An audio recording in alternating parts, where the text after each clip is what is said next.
parler sur les racines ancestrales. Quand on parle des racines ancestrales, nous allons parler sur nos ancêtres. Nous allons parler sur nos passés. Le Seigneur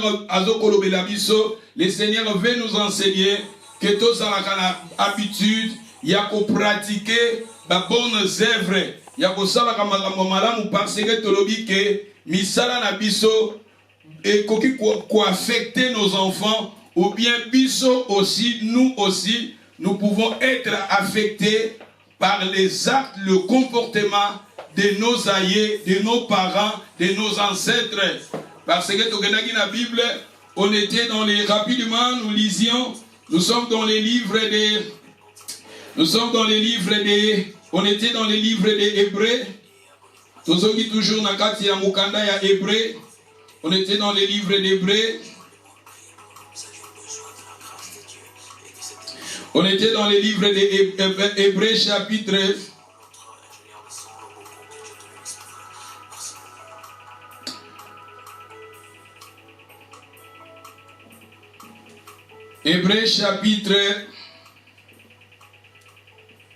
7. Hébreux 7 verset 9 balobi depuis Lévi qui perçoit la dîme. En français courant balobi, enfin on peut dire ceci: quand Abraham a payé les 10e de ses biens, Lévi l'a payé aussi. Lui, donc les descendants reçoivent les 10e de tout. Car bien que Lévi ne fût pas encore né, il était en quelque sorte déjà présent dans son ancêtre Abraham quand Melchisedec vint à sa rencontre. En lisant ce contexte dans Mokanda ya Hébreux chapitre 7, na verset 9, parce qu'on parlait na biso balobi que tango Abraham a pesaki diminaye et pas ya Melchisedec, balobi que Abraham aussi il avait donné les dîmes pour son petit-fils Lévi qui était dans son ventre ou bien dans son entraille.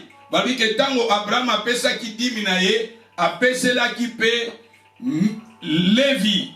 Tandis que Lévi, a petit-fils naye, Lévi azalaki petit-fils ya Abraham. Parce que Abraham abotaki Isaac, tozomona Isaac, ayekobota Jacob, et troisième enfant, il y a Jacob. Troisième fils, il y a Jacob, yende kombo naye ezalaki Lévi. Mais la Bible nous parle ici, acte oyo Abraham asalaki, son acte na ya salaki ya kopesa di mwana ba bien fait oya asalaki asalelaki pe petit-fils na ye, c'est-à-dire Abraham na acte oya asalaki ya malamo, acte wana et affectaki aussi vie ya Lévi. Plus tard comme on a et affectaki vie ya Lévi pour balobi que Abraham a peselaki petit-fils na ye, a peselaki edim, tandis que petit-fils naye Lévi a botama quitté. Ya ontolobi que ba acte ya malamu, ou bien ya mabe ya ba parents na biso et qu'occupe quoi affecter nos vies. Les actes de nos parents n'a passé na bango, de nos ancêtres n'a passé na bango et qu'occupe quoi affecter nos vies présents. Ya ontolobi que même nous aussi nous sommes présents. To pratika kamama malamu parce que on pratique les bonnes œuvres et qu'on affecté aussi na ficha ya ba descendant na biso. Potomoni Abraham awa acto ya salaki mais Bible zolo be la biso a pesela ki pe Melchisedec dim plutôt a pesela ki pe Lévi qui est oyazali petit-fils naye a pesela ki pe dim, c'est-à-dire faisons ba bonnes œuvres. Tout ça, c'est pour cela que tu dois parler sur ma racine ancestrale. Ma racine ancestrale, c'est-à-dire ma cambo ya passé, il y a ancêtre nabiso, il y a malamu et qu'occupé, quoi affecté biso et tomboli biso et fumuli banzela nabiso et qu'occupé kokanga ban zela nabiso ba problème pe mususu to ko zala na vie et koki pe ko zala cause na yango ba acte ya mabe ou bien ya malam o ba parent na biso ou bien bandeko na biso ou bien biso moko to sala qui n'a passé et koki ko affecter aussi nos vies. Et tokokende toujours kotana na lignée wana ya Lévi. Tokokende na mokanda ya Genèse 29. Tokokotala Lévi. Aujourd'hui, nous allons étudier sur Lévi. Aujourd'hui, tokoye ko la Lévi et makamboise belende to bani enseignement o malembe. Tozali ko avancer, tozali ko parler les racines ancestrales. Racines ancestrales, c'est-à-dire tozo kozonga na ba source na biso. Eza na makila, isusu makamusu eza na makila, makamusu eza na makila bisika to uti parce que toza ko reflecter bisika to uti, toza image ya bisika to uti, ba famille to uti, mabota to uti, ba quartier to uti, ba mboka to uti, ba région to uti, ba ou bien mabota oyo to uti. Na Genèse 29, dans les premiers versets, l'Éternel vit que Léa n'était pas aimé, il le rendit fécond, tandis que Rachel, qui était stérile, Léa devint enceinte, enfantant un fils à qui on la donna le nom de Ribin, car elle a dit l'Éternel a vu l'humiliation et maintenant mon mari m'aimera. Dans verset 33, elle devint encore enceinte. Elle enfanta un fils et elle dit, l'Éternel a entendu que je n'étais pas aimé, il m'a aussi accordé celui-ci. Elle lui donna le nom de Siméon, dans verset 34, ce qui est très important, dans le verset 34. Elle devint encore enceinte, elle enfanta un fils et elle dit, pourquoi cette fois, pour cette fois, mon mari s'attachera à moi, car je lui ai enfanté 3 fils. C'est pourquoi on lui donna le nom de Lévi. C'est pourquoi on lui donna le nom de Lévi. C'est ça maintenant, sur sa Lévi, tango Lévi azobotama. Ici nous voyons maintenant la naissance de Lévi. Oh, Bible zolo bakuna. Ba pese la kaye déjà dim.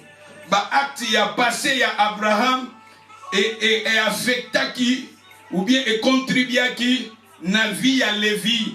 Ah bazo ko parler na biso maintenant Léa l'histoire à Léa azaki mwasi ya Jacob et parmi na biso Léa tango ekobota premier mwana na ye Ribin, deuxième mwana na ye apesa ki kombo ya deuxième fils na ye Siméon. Et troisième balobi, après ça qui est combo, il y a Lévi. Tandis que Lévi veut dire, Yemogalobi, pourquoi après ça qui est combo à Lévi? Dans verset 34, balobi, elle devait encore enceinte, enfantant un fils, et elle dit, mon mari s'attachera à moi. C'est-à-dire, Lévi veut dire, mon mari s'attachera à moi. Lévi veut dire attachement, c'est ça. Lévi veut dire attachement. Tandis que moi na oyo Lévi déjà, balobi tango Abraham azo pesa dimi na ye, azaki pe ko pesa dimi, azaki pe ko pesa ko contribuer pour na Lévi. Abraham déjà préparé qui futur. Il y a Lévi na ba bonne chose, na ba acte malam. Na libumu. Avant Yabotama, parce que Nzamba et Bibiso, avant Togotama, parce que si vous lisez dans le livre de Jérémie, chapitre 1, verset 5, vous avez dit que Jérémie, avant Yosala Manalibouma Maman Nayo, Nana Yebakio. Avant Yosala Manalibouma Maman Nana Yebakio. Il a dit, je te connaissais et je t'avais établi comme prophète des nations. Dès le ventre de sa mère, l'Éternel connaissait Jérémie. Et le Seigneur lui avait déjà établi comme le prophète des nations. Un jour, je vous ai parlé sur le plan de Dieu avant la création du monde. Je vous ai dit que avant la création du monde, nous avons déjà pour Nabiso. Il nous a déjà établi, passage belé na Bible, avant Zambasala Mokili déjà Ponaka Yebaka Biso. C'est-à-dire, on a Lévi, hier avant Botamanzambe déjà Yebaka Ye. Abraham Yebaka était, mais acte Abraham Abandé Kosala, Balobi et contribué à qui aussi. Abraham, il avait aussi donné les dîmes pour son petit-fils Lévi. Dimanche passé, Tolobaki, Nzambe, Malam, Unaye, Kendagati, na 1000 générations. Balobi, il punit et Betaka, malédiction, il y a papa, il y a la 3e à 4e génération. Total dimanche passé. Mais tout le monde dit, ah ouais, Lévi, tant Botama, naissance à Lévi, Ezraki déjà n'a pas bien fait, Abraham spirituellement à Salaki, pour la Lévi. Tout ça, sur cette terre, faisons de bonnes choses. Faisons de bonnes choses. Batoué belé, tous en ignorance, tous a réattrapé, tous a commaté, tous a persété, soi-disant, selon le contexte de Otozo Ekola, n'a pas passé. Il y a biso moko, tous a la mabe, ou est kangi bavi na biso, ou bien n'a pas passé. Il y a ma boto to outi, ma famille to outi, ma makambe belé, et les cas au pébiso, tous a ignorant na yango, et zo kangape bavi a battu belé. Lévi awa azobotama, mais déjà Abraham, il avait déjà contribué pour lui. Dans Hébreu 7, 9, balbi que Abraham, il avait déjà donné 10 minaye, pas un zambé. Abraham, Abraham déjà consacré qui est. Abraham déjà dédié qui est pas un zambé. Abraham déjà appelé ça qui moi nanaye, appelé cela qui est déjà offrande, appelé cela qui est déjà dîme. Tout ça là, maman l'amour sur cette terre. Yozomo sala mutuana mabe. Peut-être nous avons batté et qu'on affecter aussi tes enfants et qu'on affecter aussi fitir nayo et qu'on affecter aussi fitir à ma petit-fils nayo. Au sali magamba malamu, ils ont un impact moko positif. Au sali magamba mabe, ils ont un impact moko négatif sur nos vies, sur la vie pe ya bana ya ba petit-fils nabiso. Parce que t'as l'acte Abraham Asalaki. Si les gens qui ont un sens négatif, et les gens qui ont un impact négatif dans la vie à Lévi, et ça n'a pas de belé, tu vois que ba te belé, ba parents na bango, na passé na bango, ba ça qui m'a malam et spirituellement et affecté aussi leurs enfants, banana bango, baza béni, banana bango, baza prospère, banana bango. Bazo kende liboso po ba parents na bango na passé, ba grand parents na bango na passé, ba prépara qui futur, ya ba fils na bango, ba petit fils na bango na kosala makamwa malamu. Et ba te belé pe na passé na bango. Tala to kende na ba exemple moko terre à terre. Babi Abraham ta zo pe sadim. Azo pe sa pe dim na actuana go pe sadim. Azo pe se l'appelle Lévi. Azo salaba acte malam a pe se lipe petit-fils naye. Tout à la suite, Abraham a la sorcellerie. Abraham, on a pe ce exemple que Abraham a zaki sorcier. Abraham quand il faisait cela, Aza pe ko lié ma petit-fils, ma fils naye na ma petit-fils naye, Aza ko dédié bango na esprit à sorcellerie. Abraham tout le baquet, Azaki faux adorateur, n'a pas cet exemple. Et Abraham sur Azaki faux adorateur, n'a pas ça là bas acte wana Azako dédié. Ba fils naïe na ba petit fils naïe, na banzambe wana.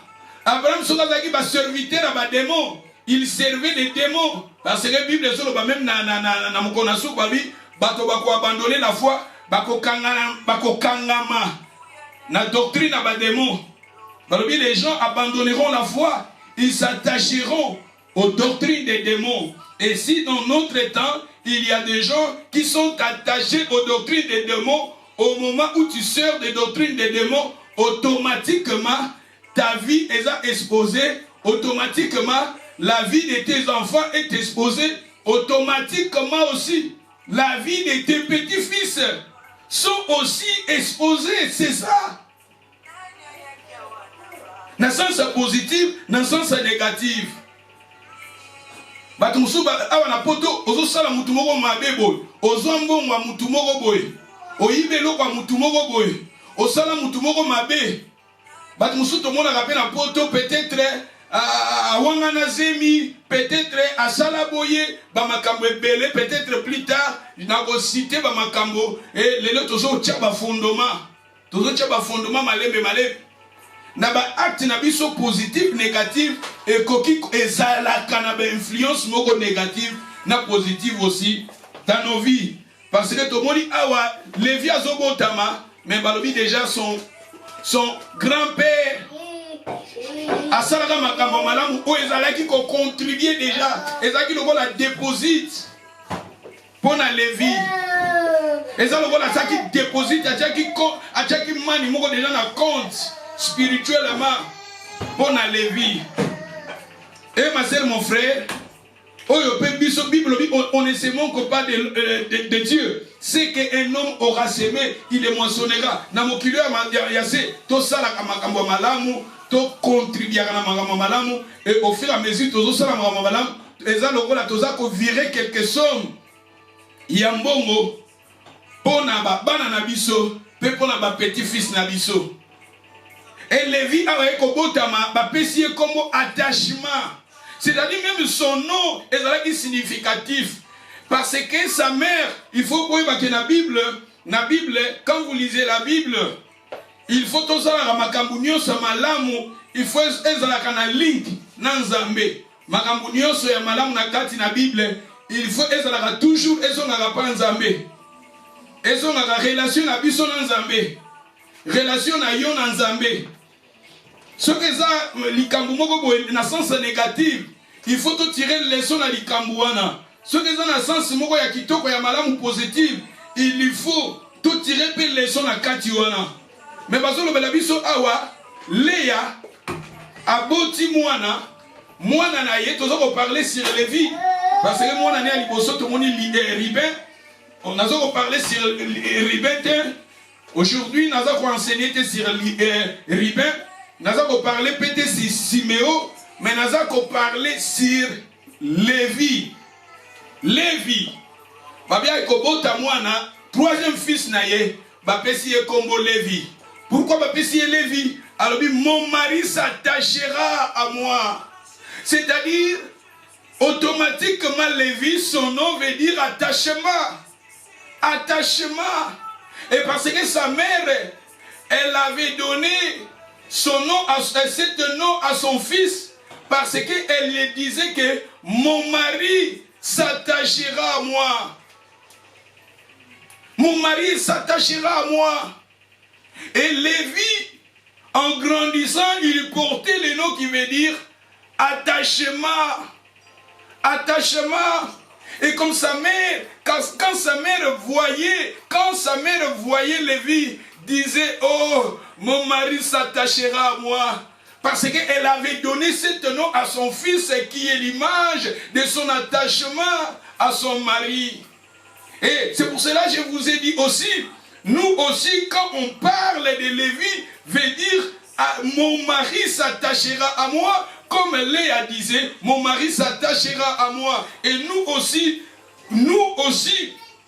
ma sœur, mon frère, Bissopé, il faut tous à la image. Il y a Léa Oyazolobake, mon mari s'attachera à moi. Mon mari s'attachera à moi. Et nous aussi, parce qu'en lisant la Bible, ce que vous avez dans la Bible, dans le livre de 2 Corinthiens chapitre 11 verset 2, je suis jaloux de vous parce que je vous ai fiancé à un seul époux. Notre époux c'est Christ, pour vous présenter à Christ comme une vierge pure. Notre mari c'est Christ. Léa disait que mon mari s'attachera à moi. Son attachement avec son mari. Ma sœur, mon frère, Tala Lévi a Azobotama, mais Azomema non moko prophétique. Pour n'ani parce que son grand-père, au moment de Lévi, il fallait kaka alinganzambe, il fallait kaka karamanzambe. Lévi, Talabobi ba Lévi, que libota ya Lévi, baponaka bango libota ya Lévi. Bango nde baponaka bango pour la sacerdoce. Lévi c'était des gens où baponaki bango pour la sacerdoce. Pourquoi? Parce que touti to moni source nango. Grand-père na bango. Son grand-père, il avait déjà sémé, il avait déjà pratiqué les bonnes choses, il avait déjà donné la dîme. C'est-à-dire, bah de belé pétolobi, ma kambebele ya madame tozomona na vie na biso, parce que bah grand-père, bah père na biso, bah parent na biso na passé, bah semaka, bah saraka makambo malamu et retourne nango ezape pa na biso. Ezala positivement, ezape négativement. Na côté positif et côté négatif pesa. Ceux qui basalaka makambo malamu et un impact pe ya malamu likolo na biso. Ceux qui basalaka makambo mabe et un impact pe négatif na ba vie na biso. Tala Lévi awa. Maman na yapesi déjà kombo ezolobake. Mon attachement à mon mari. Ozo mona te mwana oyo, il fallait kaka ngama na nzambe. Mwana oyo, il fallait kaka yeba nzambe. Même si mon pépé kokoya, mon pépé, mais akokangama na nzambe. Akokangama na nzambe. Ba oba uti na libota oyo. Ba oba uti na ba famille aboye. Oba grand-parent na bango balingaka nzambe. Oba parent na bango balingaka nzambe. Baza na sidi wana kati na bango. Baza na semence wana kati na bango. Ba omoni bato na baluka nzambe. Bato na bakangama na nzambe. Même na ba poto awa. Kosambela mema na poto peza kosambela malamu peza kolinga nzambe tala eza mukie omi pesa peza pa nzambe me ba o baza na sidi wana sidi euti pa ba parents sidi euti pa na famille batu wana bakoluka nzambe bakokangama na nzambe meme na poto bakoluka nzambe bakokangama na nzambe ozomona awa Lévi automatiquement mon mari s'attachera. C'est-à-dire, Lévi, il faut qu'un matala. Lévi, Lévi, son attachement avec son mari. Tandis que aussi, bateau, bazana sidiwana, ou bazana sidi, parce que Léa, azakina sidiwana Lévi, azakina sidiwana, azakina kalbi que mon mari s'attachera à moi. Et les gens qui ont, ou bazana sidiwana katina bango, bakanga makana nzambe. Et là, on dit que kabolo nanza. Et là, on m'a kambo mokilio de kabolo nanza. Eza vie à mon kilo de kabolo nanzam. Eza ba matériel de kabolo nanzam. Au kanama nanzam, même na passe, même na ba tribulation, même na ba persécution, même ba tu ba trahir yo. Au kokangama kaka nanzambe. Tu seras toujours attaché à ton Dieu. Parce que Lévi azaki attaché nanzambe parce que ba parent na ye. Abraham son grand-père Asalaka déjà Sid, Asemaka déjà, a pratiqué la bonne œuvre. Bible dans Hébreu 7 verset 9 par que Lévi a botamagate, mais tant Abraham a pesé la dîme, a pesé la dîme. Yango bitala tant yozo sala makambo malamu pa ya bato, ozoko sungaka bato, ezaka yo mokote. Na sima na yo nzamba azomona pe bana na yo. Nzamba azomona bakoko na yo. Nzamba azomona pe ba grand bakoko ya bakoko na yo.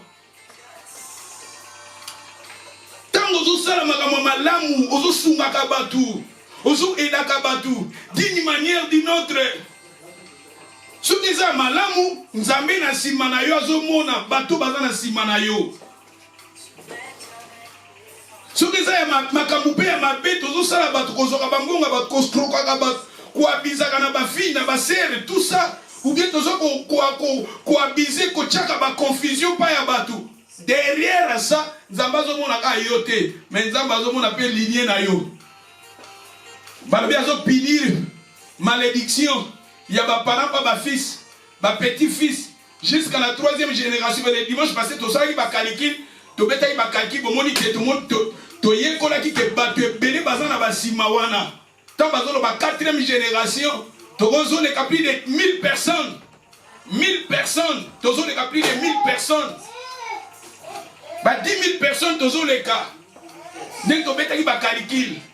C'est-à-dire bah acte na biso ya malamu et que ça n'impacte pas ya malamu na basima na biso. Ya ma bébé et que ça n'impacte moko négatif na sima na biso.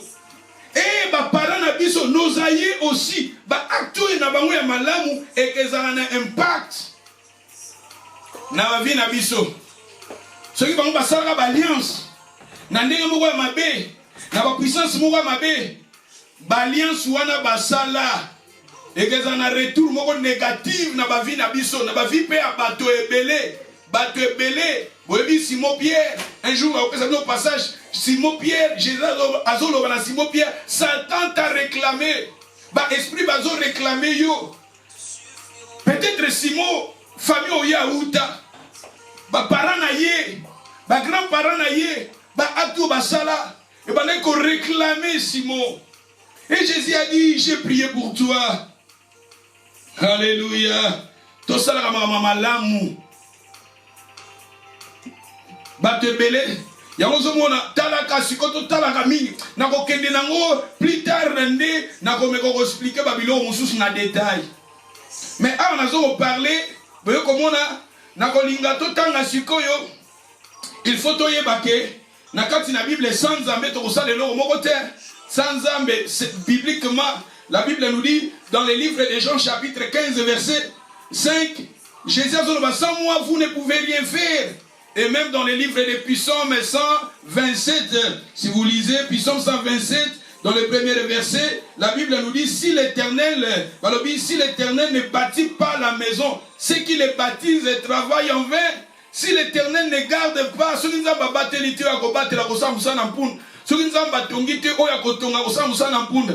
sur cette terre, nous avons besoin d'ensemble. Moto na mokilio a besoin d'ensemble. Sans amé, rien. Sans Nzambe tokosa lelo omokote. Okosomba bandako. Okoza na vie ya kitoko. Mais sans Nzambe, plus tard les vanités de vanité okotikango.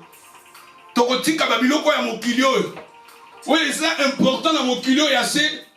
Na koza na mbongo, na koza na bandako, na koza na connaissance, na koza na bien éduqué tout ça. Mais nazala na Christ de kati nanga. Yango déjà très important. Nazala na Nzambe kati nanga. Yango déjà important. Et oui, tu as parlé awa, tu as parlé les racines ancestrales, tu as parlé ba acte, il y a nos aïeux et qu'on affecter nos vies. Ba acte, il y a ba parents nabiso et qu'on affecter nos vies. Ba acte positif et négatif et qu'on affecter nos vies. Mais c'est en réalité, na conclusion nango, kozalaka na Christ. Christ a régné comme Seigneur et Sauveur na ba vie nabiso. Pour ba malédiction on a nyonso ezala brisé ezala ôté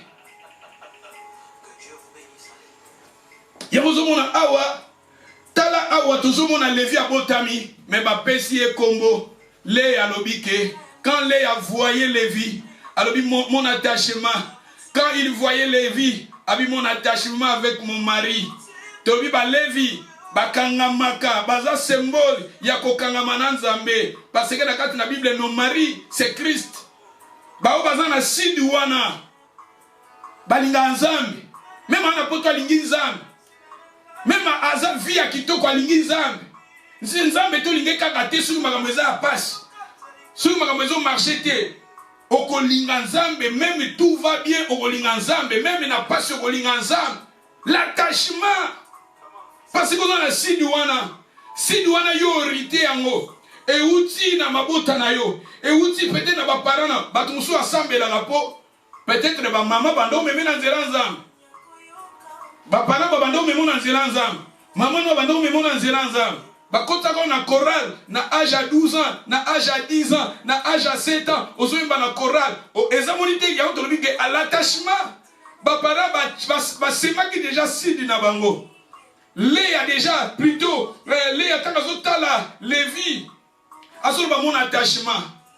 Tandis que c'est Lévi là, Abraham déjà, a mis PC la gars déjà offrande. A mis PC la gars déjà dit mi ponaye. Et ça le la cide, il y a autre maman Tangozoya au Sambela. Mais quand ça va banana yo, na lo sambo na yo. Et ça cide ozo seme kat na bango. Tangozo prier quand ça ka cide. Kotaka bana na yo na losambo zo église maman église otiki bana peut-être ezala likambo moko boye, peut-être transport, voiture ekufi, peut-être ezala likambo moko boye toza bato makambo ezala. Mais en général, quand tu viens adorer ton Dieu, viens plutôt avec tes enfants. Parce que bana o bazana possession na yo avec le temps, bana na bakotika yo. Oyebi na lobaka mingi bana na biso to wana bango. O bazana ba âge ya ba 7 ans, 8 ans. O bazana ba âge ya ba 10 ans, 12 ans. Tant ba komaka na ba âge ya ba 19 ans, 20 ans. Ba kozala su na biso te. Na ba moment wana peut-être mboko tozo fanda, mwana koko tanga na Nottingham, akotanga na Rotterdam, akotanga na Birmingham, akotanga na Newcastle, et à partir à moment wana bana batika rabiso. Maintenant yo déjà au côté qui sidouana ya prière, lokola Abraham, tant Abraham donnait, faisait de bonnes choses, on déjà qu'on s'aimait pour la Lévi. Bana na yo même sika bakokende bakoye banzam. Mukili o bitala bato belé ozomona na mukili oyo. Même ba mindele pe musu ba yebi na bango ba yebi makambo nzambe te, surtout na ba génération oyo. Na ba génération oyo makambo nzambe penza bazo linga ngote bazo tchamo musika. Mais biso to linga to kota déjà seed, to kota déjà semence na biso. Tango zo sambela na bana na yo. Ozo ya prière yaka na bana na yo. Ozo ya église yaka na bana na yo. Dimanche ko tika ka to tiki bana na ndaku oye. Soki déjà bana bakomi ko linga sous prière te na moment baza bana mike keba eza ba signe ya mabe. Bana fenda fait comme mama Sunday, today is a Sunday. We need to go to church. Bana déjà basala ka ba sentir ka feeling wana. Eza signe ozo seme. Tala. Na ba photo kota semence wana. Obinga na pesa exemple moko nzamba chichinga a chichinga nzamba chichinga na période église eliki na ba problème depuis tokolo na 2014 o bandeko to andoko travailler mingi bakendaka. Mais je vous dis la vérité, moto oya sungaka je vous dis la vérité, pona ba paiement ya salle pendant na évité depuis 2014 ti tu es comme on a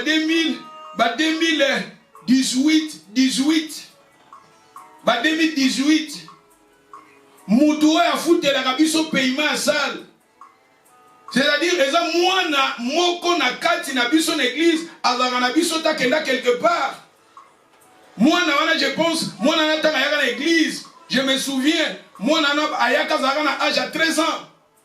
Moi, je suis dans l'église, à 13 ans. Mais quand je suis dans l'université, à l'université, quelque part. Mais moi, je suis dans l'université, à Moussala wana bazo futaye, et moi, je suis dans 10 000 na compte église. Et ma compte, je suis dans 10 000 na compte église. Et la période où l'église, bazalaka sous penzate, au moins offrande de 20 livres, offrande de 25 livres, mais tandis que salle, tu vas au foot à 400 livres dans mois. Na 400 livres, wana, na combien il n'y a pas de problème parce que ce que 25 livres, tu peux 15 livres, 20 livres, et ça règle les 25 livres. Bon, tu as 25 livres, 4 dimanches, et puis 600 livres. Tandis que 400 livres, moubimba paiement, 300, tu as un problème. Et nous avons colossal, nous avons une difficulté au foot à salle, nous avons réduit les sous-batailles, mais nous et nous avons foot à 200 livres. Mais moi, je vous dis la vérité, moi, je presque katikati, il y a paiement à salle, il y a un bon offrande, katikati, il y a un bon offrande dans moi. Et pendant longtemps, jamais na tikala obenga mwana wana na lobana ye ngape jamais na za habitude wana te na tikala obenga mutu moko te que na bengi yo na privé bosunga église na paiement salle na tikala jamais ko benga mutu pesa 10 na yo. Mais ce qu'on a touché, dites-nous par exemple à moi on a pesi pendant 2014 tina ba 2018 et paiement à salle c'était moi na wana azoko chaka 10 na ye 10 na ye azo pesa et ba 10 wana ndeko pesa yangonde tone ko futela paiement ça y soit pesi 10 na ye na mbongo offrande wana tozui tobakisi tolongoli tobakisi na mbongo mwana tofuti paiement à salle pendant des années mwana opona kopesa 10 mwana oyo ezaki sidi o bapara bachaki ezaki sidi mwana azopesa te par hasard non ezaki bapara na yende bamemaki na nzela nzambe esidi wana ekotaki kati na ye lelo aza quelque part aza na bapara na ye te yango tozoloba ke bana na biso mema bango bazala na moto wana ya nzambe ntango baza nanu bana mikie mama tala mokili oyo toza expose bana na biso baza expose ba homosexuel eza l'église bakomi nalandi reportage moko ba l'église mosusu bakomi kopambola ba homosexuel ba lesbienne bakaba ba drogue makambo ebele ya mabe ezozwa place mais bana na biso déjà fo baza na sidi wana baza na semence ya nzambe il faut yo parents oza grand parents oza Abraham s'aimer déjà tu as déjà semence ya nzambe kati ya bana na yo mais maka bana non église parce que na moto wana déjà prière yango bible ezoloba lakisa mwana na livre proverbe si je ne pense je me trompe pesa 4 balobi ke lakisa mwana na yo nzela tango azana no mwana mukie po tango kokola kolongwa na yango te lakisa mais ma déjà bana non église nazo pesa exemple mwana oyo asungi tala na temps église nazo parce que na tala tozo kamba batu mais na basalo to priaka na basal to priaka ko futa sal na ministère eloko ezaka parce ko maintenir paiement ya sal basale biso na ba cardif pourquoi to tiki sala munene na ville to ye awa parce que ko les cher et na ba Londres no mona sal bozo prier bozo futa 1000 1500 na mois 1500 na mois mais biso 200 kaka 200 mais 200 wana pona kokisa yango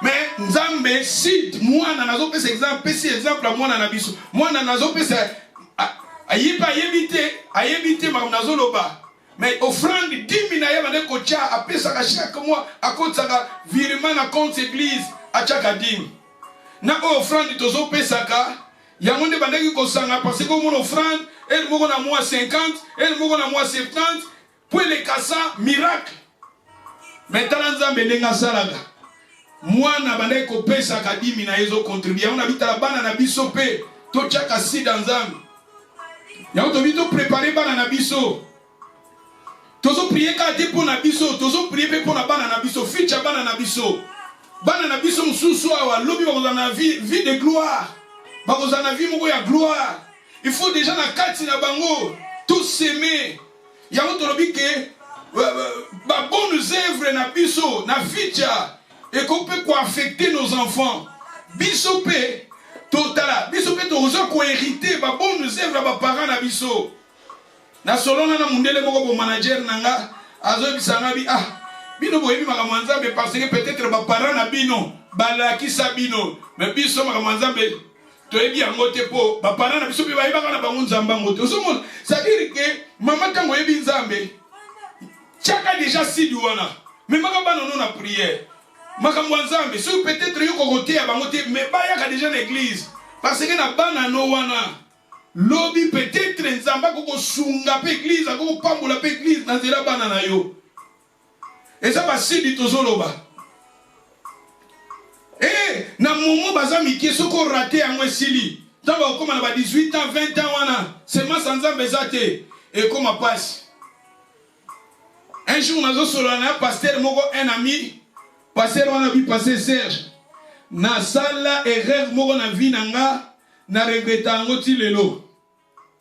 Pasteur église na ye na ko pesa exemple que pasteur azaka awa na Cardiff, église neza na Brixton ou bien église neza na Swansea.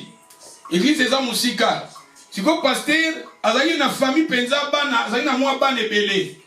Si vous pasteur comme azali na voiture penza ya seti ya famille, pasteur tant azo dans l'église, azo tika bana na ye. Azwaka mwasi na ye, peut-être azuka na bano mibale, oyo na nombre ya 5.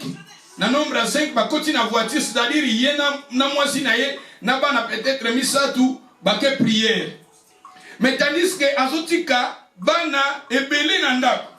Pasteur azotika bana na ye ebele na ndako. Bano pe mikolo azotika bango na ndako. Et pasteur asala akenda so plus de 10 ans kokendaka Bristol kozongaka.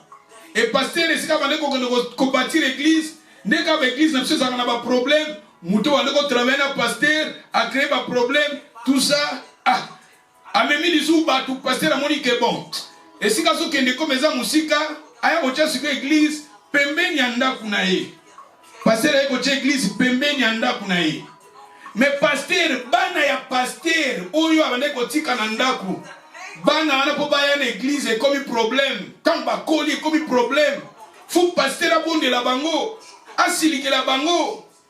Pasteur ayi ko lobabi na salaire moko na regretaka yango.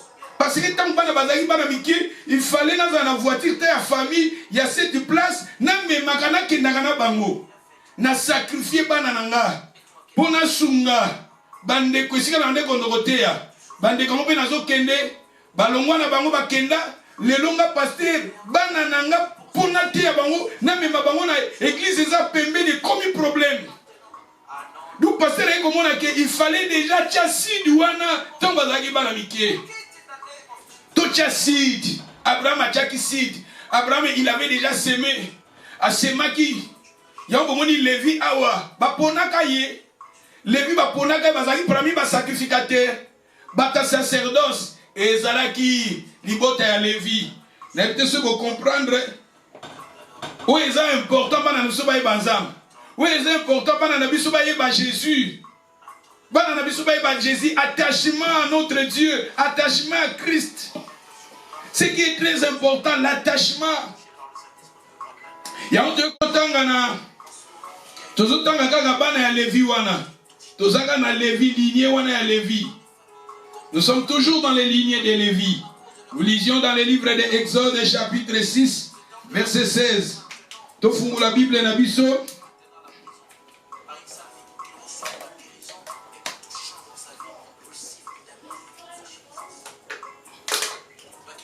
Yangomoni barab bazalaka bana na bango ta bazaka na bana mikie biso tu emoto za na négligence barab ba musulman bana na ba âge soki ba 5 ans déjà bazo kangaka déjà Coran déjà Coran bazo kanga ko recitaka Coran ba passage ya Coran ba yebi yango mwana déjà na 12 ans mais biso mona maman sambelaka o l'église. Bana ba église te.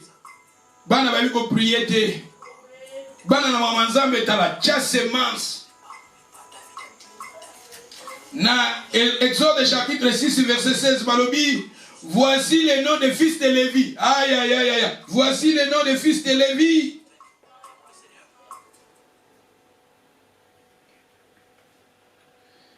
Balobi voici les noms des fils de Lévi avec leur postérité. Ozomona kuna batangi bazotangi la biso bana ya Lévi.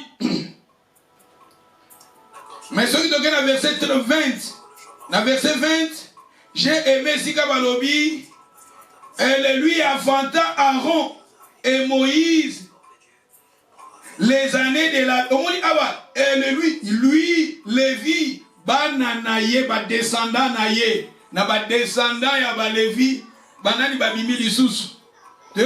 Moïse. Pourquoi Moïse a bimi la famille? Aaron a bimi la famille. Parce que la semence de leurs aïeux, la semence de leurs parents, les racines ancestrales, qu'on réclamait bango. Ba parents na bango. O bango ba salaki. O bango ba semaki. C'est qu'Abraham il avait semé. Il avait semé pour Lévi. Et voici maintenant les descendants de Lévi dans le monde spirituel. Dieu réclamait, Dieu cherchait les descendants de Lévi. Pourquoi? Parce que Abraham, il avait semé pour eux. Abraham, il avait pratiqué les bonnes choses pour eux. Regardez maintenant Dieu dans le monde spirituel. Et Dieu cherchait. Azoluka famille wana. Abraham aleka. Menza bazo continuer ko luka. Isaac aleka. Menza bazo continuer ko luka. Jacob aleka. Nzambazo continuer ko luka. Tala Lévi awa. Parce que ce botangi na verset quelque part bazo parler na biso na mort à Lévi hein. Ce botangi na kakawana balobi les années de la vie de Lévi na verset 16. Na verset 16 na partie je pense na partie C balobi les années de la vie de Lévi firent à salaki plus de 137 ans. 137 ans. Mais Nzambe wana zo continuer toujours kota la lignée wana. C'est-à-dire c'est qu'Abraham il avait semé, ils ont réclamé, ils ont luka, ba bonnes œuvres. Ceux qui mauvais, ba mauvaises œuvres, et nga banda ko luka bango. Ba tebele bazo luka bango dans le monde spirituel. Parce que à cause il y a ba grands-parents ba fungula ki ba porte. À cause il y a ba parents ba fungula ki ba porte. Soit ba sala ki ba alliance. Na ba secte moko ya mabe, ba culte moko ya mabe, ba alliance moko ya mabe, et ba toana baza rechercher dans le monde spirituel. Mais regardez ici Abraham, comme Abraham il avait fait de bonnes choses dans le monde spirituel devant Dieu, et ba acte wana ya malam, ils ont réclamé libota wana. Oui makila, ya même ya Abel balobi kenza bazo témoigner balobi ke Makila ya Abel ezoganga, makila ya Abel, ya famille Abel ezoganga. Ezoganga vengeance contre nani? Contre mutu asalaki ezoluka. Mutu asalaki mabe, asalaki Abel mabe, Caïn. Bate belé, koko aleka, papa aleka, mais mabe papa asalaka. Na monde spirituel, bazoluka ba descendant na ye. Bate belé baza victime, oza ignorant. Ba acte ya mabe to salaka, ba acte ya mabe ba paso sala, ils ont quoi affecté d'une manière ou d'une autre. Regardez ce qu'Abraham a fait. Tala to moni kuna Lévi. Et Lévi pe ba ko pona libota ya Lévi, ba sale lanzam. Ba ko pona libota ya Lévi, ba sala batuna sacerdoce. Ba sala bato bazaki consacré pour Nzambe, pour nani parce que Abraham a passé là bango déjà dit. Abraham, il avait déjà fait de bonnes choses pour eux. Abraham, il avait déjà donné ses monstres pour la bango. Et quand la sikoyo, Abazolo Belabiso, Moïse a été gobimawana. Moïse a abimi na libota oyo. Balobi na biso awa, Moïse na Aaron. Babimi na libota oyo. Dans verset 26, ce sont là, c'est Aaron et Moïse à qui l'Éternel a dit, faites sortir du pays de l'Égypte les enfants d'Israël selon leurs armées. C'est Moïse là, nous avons produit pour la libérateur. Parce que nous sommes toujours nos grands-parents. Moïse est comme un libérateur. Pour les grands-parents, ils ont réclamé Moïse maintenant, ils ont réclamé maintenant Aaron. C'est que grands-parents na bango, grands-parents basalaki. Tala awa Moïse ekobima. Moïse abimi na libota ya Lévi. Lévi o balobi ke Abraham tanga zo pesa dima, pesa la giebe dim na libumu. Nanu buta bota mite, mais c'est que Abraham tolo ba ke tango Abraham azo seme, azo pesa dim, apesa ki pepo na Lévi, apesa ki pepo na Moïse, apesa ki pepo na Aaron, apesa ki pepo na grande sœur ya Moïse, Marie la prophétesse. Ozomona.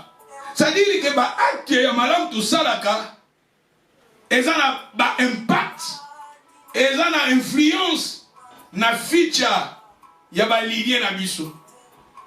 Ils ont influence et cause de la positive sur les ba acte malam et cause de la négative sur les ba acte mabe.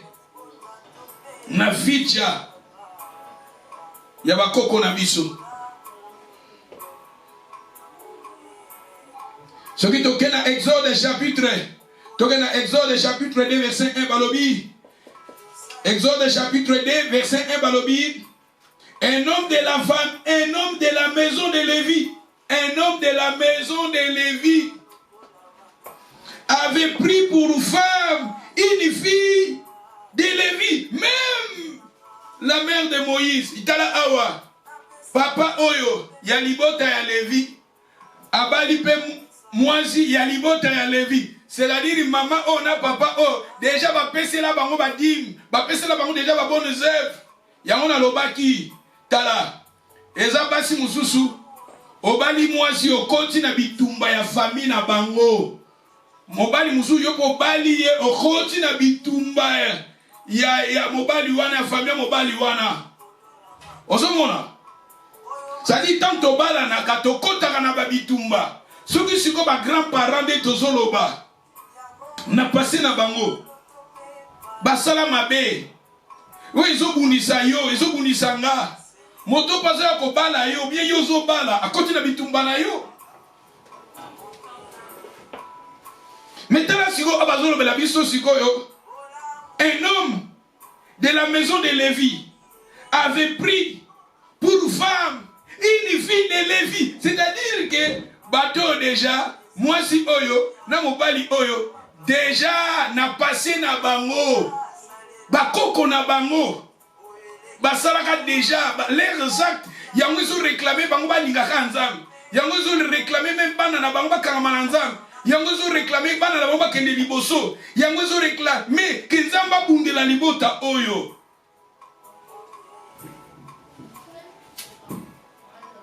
Yoka to continuer balobi. Un homme de la famille de la maison de Lévi avait pris pour femme une fille de Lévi. Nadé balobi, cette femme devint enceinte, enfantant un fils. Elle vit qu'il était beau et elle le cacha pendant 3 mois. Amoni ke mwana na ya boti azaki kitoko mingi. Ah mama oyo, aboni aboti mwana na ye. Tala. Bateau bazaka na site tala. Bateau déjà. Bazana elembo nzambe, bateau déjà. Bazana semence nzambe.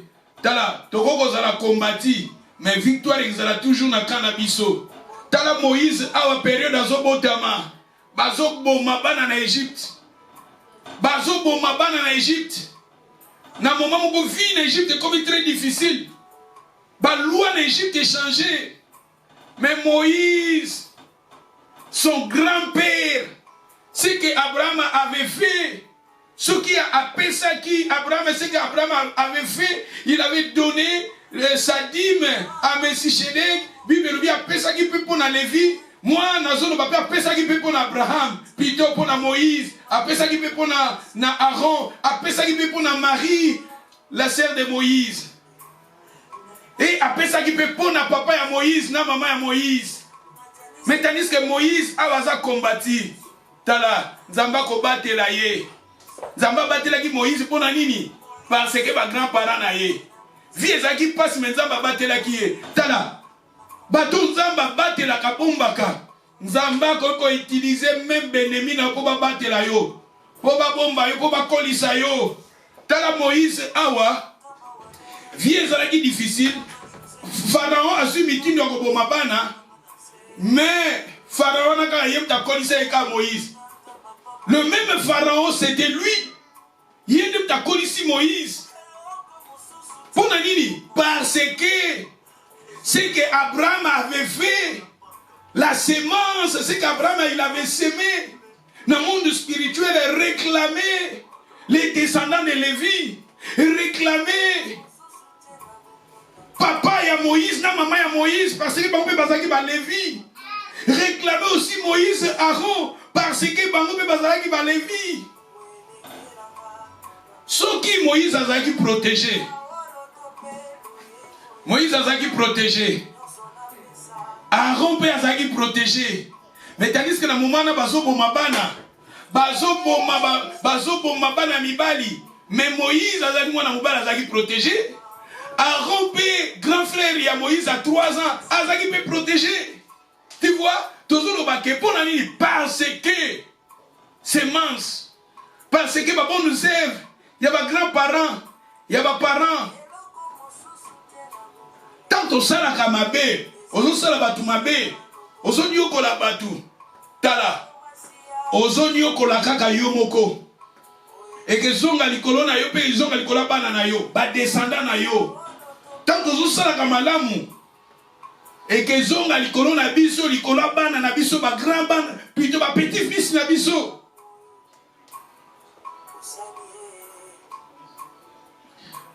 Soki totangi toke na verset 4 kakawana. Balobi la sœur de l'enfant s'est dit à quelque distance Moïse awa tant maman monique ba aboti mwana mobali azoko azoko maintenir mwana te pour mwana laki kitoko pour bazoko mabana na période wana. Maman Moïse amoni akokoko bon abombi mwana 3 mois mais amoni akokate azui mwana tie mwana na kitunga akache na mai. La grande sœur Marie, la prophétesse Marie azotala kitunga na ndenge zokene na mai. Et kitunga tala zokene na mai. Soki totangi na verset 5 balobi la fille de Pharaon descend au fleuve pour se baigner. Et ses compagnons se promenaient le long du fleuve. Elle aperçut balobi awa la fille tanga koko sukola na ba camarade na ye e ba moni sikoyo kitunga mo ezotambola likolo ya mai. Soki totangi bake bazwi yango na verset 6 balobi bafunguli yango bamoni mwana un petit garçon qui plairait et elle a eu pitié et elle a dit c'est un enfant des Hébreux. Alors en verset 7 balobi alors la sœur de l'enfant dit à la fille de Pharaon veux-tu que j'aille te chercher une nourrice pour au moins parmi les femmes des Hébreux. Avec Olingi, grande sœur ya Moïse, qui va la poussani. Tala, ya on a lobby, hein. Tout ça, là, madame, tala makambo, Abraham, Asala, qui bozo mona source nango, bozo mona befe nango, Moïse n'a danger, mais tala nzamba est utilisé danger wana. Même ennemi, ya Moïse. Pharaon zobo mabatu mais kaka Pharaon wana mta protéger sous Moïse.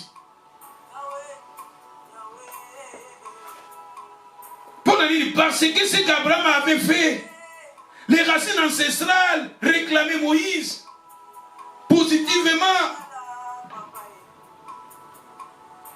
Et battez Moïse n'a pas danger. Et battez Moïse n'a koufa. Parce que ici, baso bomabana. Mais le gros là, c'est que Abraham avait semé dans le passé. Tout ça, maman, maman. Tout le monde, tout ça, tout toujours créer un problème na battu. Toujours dire qu'on a battu. Toujours qu'on s'est dans battu ma cam. Tout le monde, tout ça, les lanzambe, tout ça, maman, tout ça, la bolingo.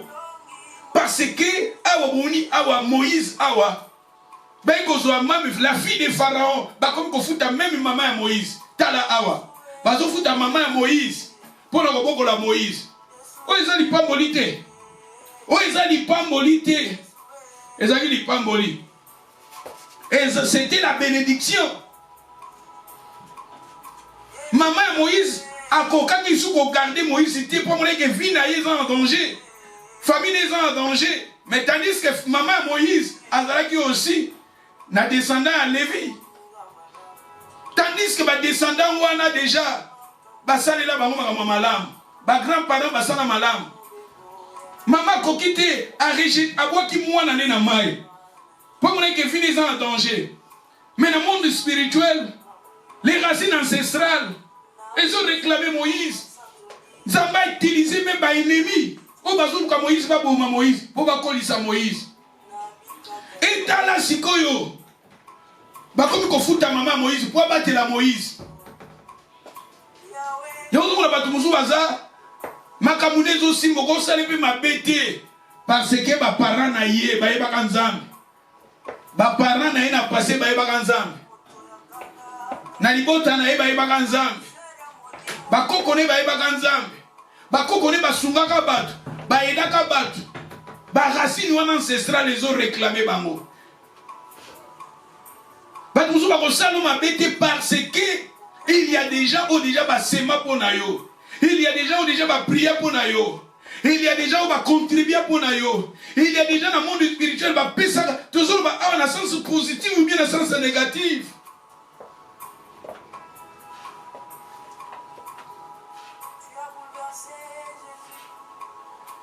Et ceux qui t'ont quitté, balobi,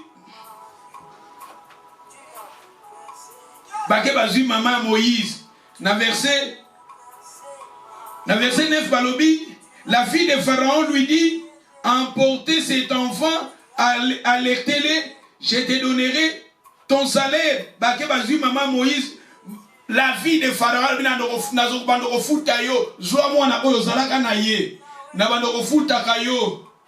Mais bazo futa maman Moïse. Bazo futa maman Moïse. Pona nini? Parce que c'est que Abraham avait semé. C'est qu'Abraham avait... Vous dites les ozonga. Les racines ancestrales des ozonga. Yamba kuzo mona batala. Makambo ebelezo ya la rona via kitoko. Opportunité pour que zoya ba porte zo fungwa maka. Kuno yo ga bankleze cheli yombongo. Kuna yo ga na tueste ba cheli yombongo. Kuna yo ga batindi yo chèque. Ozo comprendre te. Kasi yango maman Moïse ba foutie. Na tango na bisa zani. Ora mo chèque mo boye nango na kombo na yo. Oh ba fouteli yo courant. Oh ba fouteli yo gaz. Oh ba sali yo réduction ya gaz. Ba sali yo réduction ya courant. Oh kuna banque cheli yombongo. Oh kuna banque débit. C'est ça. Oh tozoloba. Les racines ancestrales, mais dans le sens positif, ils ont réclamé pour la kopambola yo. Oh mona yo mwana ndengaza awa mwana na yo tomoni ye aza mayele yango fa ke nokotanga na école boy. Babi nde ba mwana nako kotanga na école boy. Yo moko parent ko futa mbongo wana te, mais ba futeli yo. Babi mwana na fa ke nokosala sport moko boy, ba futeli ye. Les racines ancestrales, dans le sens positif, ils ont réclamé pour Pambola et Tombola. Pour nani Abraham, tous ont parlé de descendants de Lévi wana. Tout le monde va descendant de Lévi, Moïse a bimiwana. Moïse n'a danger, mais a koufate. Bao bazalata, bao bazana descendant de Lévi, bao koufate. Même aux autres, il y a des tourbillons, aux autres, il y a des combats. Ozole kana be preuve ko kufate ba descendant Lévi ba kufakate nzamba ko bimisayo même na moto wana ko bimisayo ne be preuve wana ko bimisayo to moni Moïse wana nzoka zaki libérateur tala sala ka makama malamu po ba kokono lobi bazala ba libérateur sunga ka batu na vi po ba kokono lobi nzamba bimisa na ba descendant no ba libérateur nzamba bimisa ba libérateur bataminene Nzamba bimisa bataminene ta sala ka sema ka sungaka sala mama malamu edaka batu tout tika ko créer ba problème tout tika tout linganzambe tout tamona na ko banga nzambe pe tout linganzambe tout sala attaché parce que bobo salati Lévi et nous on attachement à qui? À Dieu, attachement à notre mari, attachement à Christ. Ceux qui sont des descendants de Lévi, ils sont attachés à Christ. Ils sont attachés à Dieu. Bah, forcer ma camanzan bête, bah, forcer prière était. Il est là. Ce qui va compter, bah, tu y as un akati. Les camanzan mais comme il forcer. Tala, nazol ba photo tala, moukili enseigné rabi sauter. Lui-même, nature les autres enseigné bisoté. Nalobaka yango mi to soutenir l'église na biso. Surtout soutenir ba pasteur bazo banga nzambe. O balingi nzambe. To soutenir nos églises. O bazo ti absolu lo banzambe. To soutenir yango. Tala. Bato ba kumisaka ba musique ya mokili. Ba kumisaka ba église na ba plutôt ba équipe na bango to kenano ba équipe. Béquipe na bango basungaka béquipe na bango era batu mususu omona chaque paiement le misuku tout même ba taxe na ye ekendaka na équipe na ye ba taxe batu mususu ba taxe osala ka taxe na yo musala ezoke na équipe na yo Obi que toko sala peke au sala na taxe na yo zo na compte église na yo. Mais pour l'église et comme ba problème, oh boye mais batu basala ka yango pour na ba équipe na bango. Batu basala ka yango pour na ba club na bango. Batu basala yango pour na ba association na bango. Batu ba soutenaka ba équipe na bango hein. Na lo ba tala biso ka ba chrétien so to bito longwa awa. Donc on a prié na Brixton. Eh pasteur, boye. Mais au Mona, équipe où Newcastle les mettre la Cardiff. 8 heures du temps. Maman, papa, mobali na moi si na ina bana on a bana 3 4. Barola na hôtel. Baye Newcastle tiao. Newcastle plus de 8 heures du temps pour pas comme la Cardiff. Babouka hôtel, barola na hôtel. Pour ne pas côté dans stade, et stade où on a, les gens n'ont pas place, bah on fait la place d'honneur, la place d'honneur, na mouton, on a 100, 150, bah fouti à mon bon équipe, loisir. Et avant, bah que non, bah côté match, bah côté na bah pas, bah meli bah bière, bah meli masanga, bah on dépense au cas 200 pour une équipe na bango.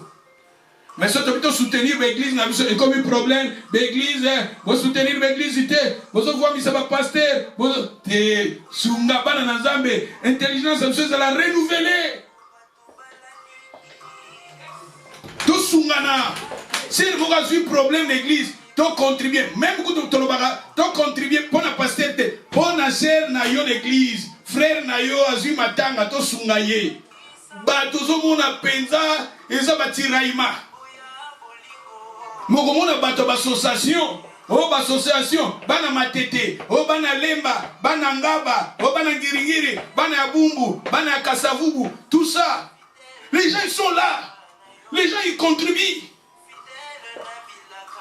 Sur comme église boye.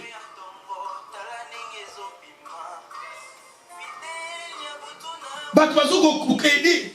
Même ba orchestre na biso toza bana orchestre ya bana ya ninyobo. Les gens contribuent. Ba musicien tout le monde musicien à Outi Congo, à Robert concert na Londres. Au moment na batu ba Outi King ba sombi ba billet. Ya avion ba yé pour na musicien na ba Robert concert. Surtout bana ya poto o bazaka na Congo wana bana mikanda o mona soka kumisaka orchestre na ye bazwa ko beta na Belgique akoya na France na Paris akoya na États-Unis sombi biyake pona orchestre na ye mais combien plus fort biso ça pour Nzambe na biso manga Nzambe to komi kilo tandis que Nzambe zo pesa biso ba promesse travailler de mieux en mieux dans l'œuvre du Seigneur. Sachez que votre travail ne sera jamais en vain. 1 Corinthiens chapitre 15, verset 58 à 59. Dans Hébreu, il a rendu service au Seigneur. Jusqu'à maintenant, il rend service. Ce qu'Abraham il avait fait, ce qu'Abraham avait semé. Regardez maintenant, Abraham a le canaillé. Mais semence, c'est ce que biso Abraham a semé pour la Lévi. A semé pour la papa Moïse. A semé pour la papa maman Moïse. Et il y a beaucoup de Moïse à son descendant wana. Aaron à son descendant wana. Ba fils Aaron à son descendant wana. Maman, c'est que tout ça pour Nzambe na biso. Et ça a un impact. Nicolas Bana na biso. Il y a un petit fils na biso. Linga Nzambe kangama na Nzambe. Koyimbe Nzambe, kosale Nzambe. Déjà, oyozo sala pour Nzambe. Bénédiction nege kwa likolo na yo pe bana na yo bakoko na yo. Tala atozo parler Moïse, makamweze belé sur Moïse. Na olinga to tanga likolo to silisa po tampe. Bomoni Moïse va ko pese kombo ya Moïse. Na verset toza na verset 9 balobi hein, na verset 9. Na verset 10 balobi, na avant 9 balobi, ba ko bazo futa maman ya Moïse hein. La femme prit l'enfant. Maman Moïse a vu Moïse dans verset 10. Quand il y grandir, elle amena à la fille de Pharaon. Et il fit pour elle comme un fils. Tala. Oui, bah, nous devons adopter banano. Tala. Moïse va adopter. Au moins, il va adopter. Il est hébreu étranger, mais va adopter. Tala. Oui, nous devons adopter papa moloka. Adopter pour tirer la richesse na ye. Adopter moi na noka pour tirer la richesse na ye.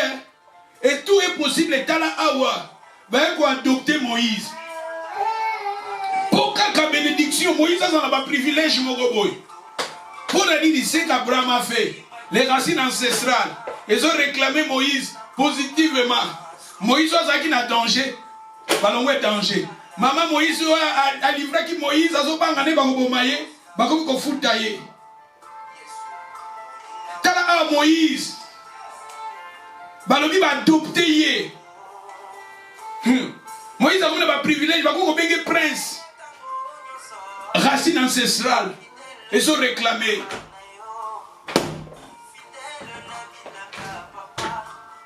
Et elle lui donna le nom de Moïse. Car, dit-elle, je l'ai retiré des eaux. Mais qu'on peut c'est comme Moïse. Oh, bah, bimisi na mai. Ah, bah, bazana descendant Lévi. Na kati na bango. Bah, bimaka na mai. Bah, bazaba descendant Lévi. Na kati na bango. Bah, bimaka na mai. C'est ça Moïse. Ouais, bimi na mai. Photo bima na mai. Photo botama na mai. Babi, ce qui est né de l'esprit est esprit. Photobotama yamolimo. Maï, c'est la parole de Dieu. Né de la parole. Ba Moïse, oh ba grand-parent, ba sala, tala Moïse, awa. Aza mutumoka bimi na maï, bimi na liloba. Ba toi ba lingaka liloba. Ba lingaka la parole. Na moment tozote azawana. Ba baza na semence ya Moïse, ba bimaka na parole. Tant au monde a recommandé la poso tanga Bible, c'est ça. Bah on va dans la semence à Moïse. Babi magana mai. Parce que mai symbolise la liloba. Tanga livre à hébreu, plutôt il y a proverbe quelque part dans la Bible liloba nanza beza loko la mai. Na mai, na moto aza fatigué. Mai symbolise la parole de Dieu. Abimi na mai, abimi na liloba, botami na liloba. Abotami na mai, abimi na mai, oye abimi na mai. Ozomona te, racine ancestrale. Ils ont réclamé Moïse à linga liloba. Ils ont bat mususu, soka to bani koteya, abimi na Facebook. Abimi na Facebook. To bani koteya, abimi na Facebook. Abimi. Alingi liloba nzambe te. Alingi via prière te. Yousa siko chrétien deni. Pourtant la Bible est difficilement, c'est très difficile autant la Bible, mais au moment où ils ont opportunité, où ils ont autant la Bible ensemble, ça la Bible est autant quand on peut passage autant les racines ancestrales, ils ont réclamé Moïse, abimana mai, abimana liloba. Batona balinga tala bato babimina mai au moment nango ba caractéristique ngo balinga kaliloba. Batanga kaliloba. Balinga basala li ba pratiquer liloba. Balinga basala ko bandimi abere. Tant que bazo ko examiner les écritures. Bato tango mona okuma na poso tanga Bible. Ah, wana zaka ba racine ancestrale les autres tinda otanga. Poyo bimi na mai. Nemteso mabamate na ngeza mwa makasi mingi mo. Photo matakaka. Magambo ngo yo tozolo ba mo boye. Bilong suto na ngweza magambo makasi mais photo matakaka. Na acte na lingi totanga des passages aussi rapide. Acte chapitre 7 verset 19. Acte 7 verset 19. La lingi partie aussi la lelo pour dimanche. Tout la partie mususu. J'ai lu Ezoya tout le sous partie pour étape par étape. Tout va parler sur les racines ancestrales. Les racines ancestrales, et ben d'Arabiso. Il y a un moment où maman, Ezoya la payo. Keba, Ce qui bon zambé zate, et que ya peut pas banana yo, hein. Makamusu sur mon appel na famille, bosa ba identique. Yaya Zabongo, Yopo Zabongo, grand frère pas Zabongo, Keba, les racines ancestrales. Et cause à la positive, et cause à la paix négative. Mais la ligne totale la ligne négative. Dans la paix négative, on a parlé dans positive, on a parlé positivement.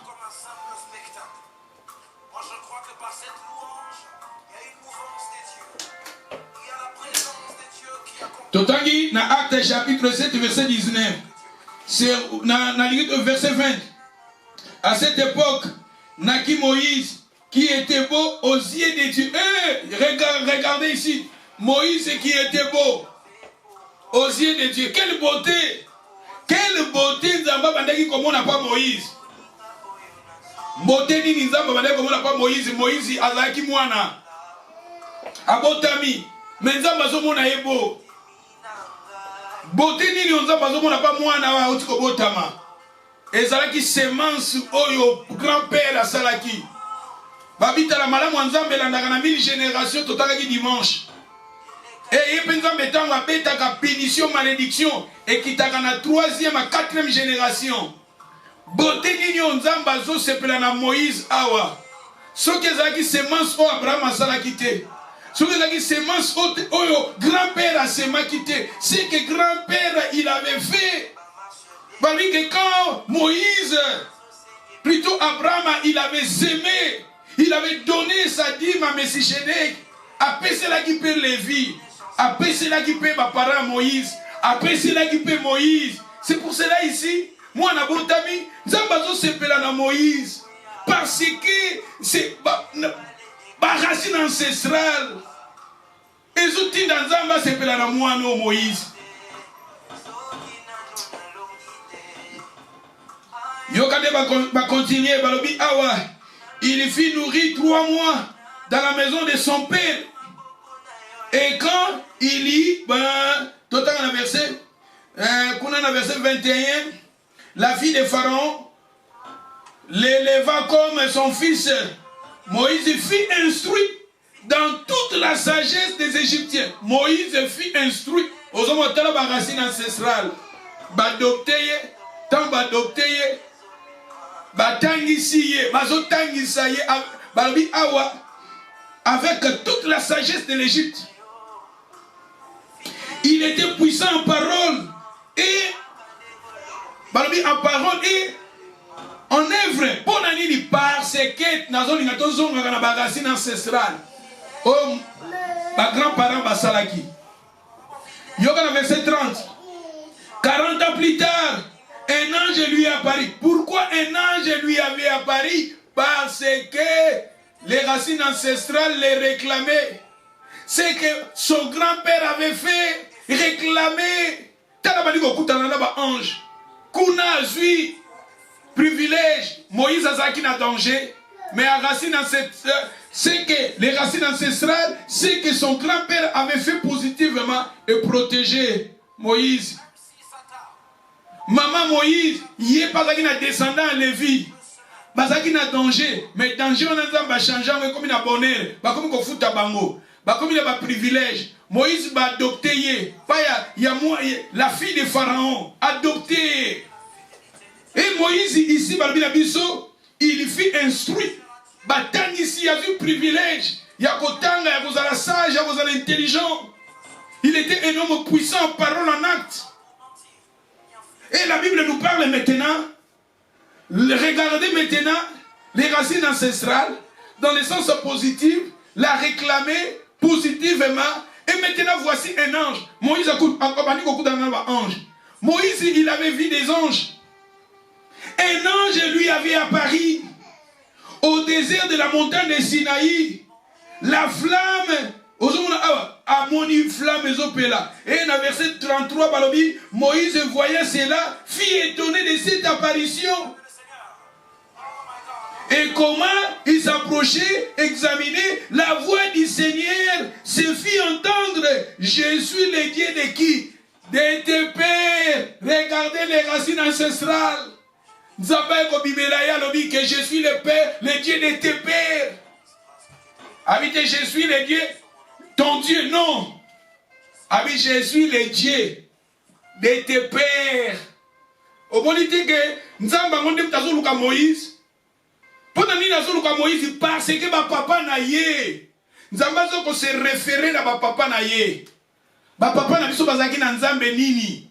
Oyo tala batebele banzambe oyo ba papa na bango ba grand-parents bazalaki ezo réclamer batebele. Banzambe wale cause la vrai Dieu et cause la pas faux Dieu. C'est que nous faisons dans le mal ou bien dans le bien. Il y a des causes à la banzambe na biso.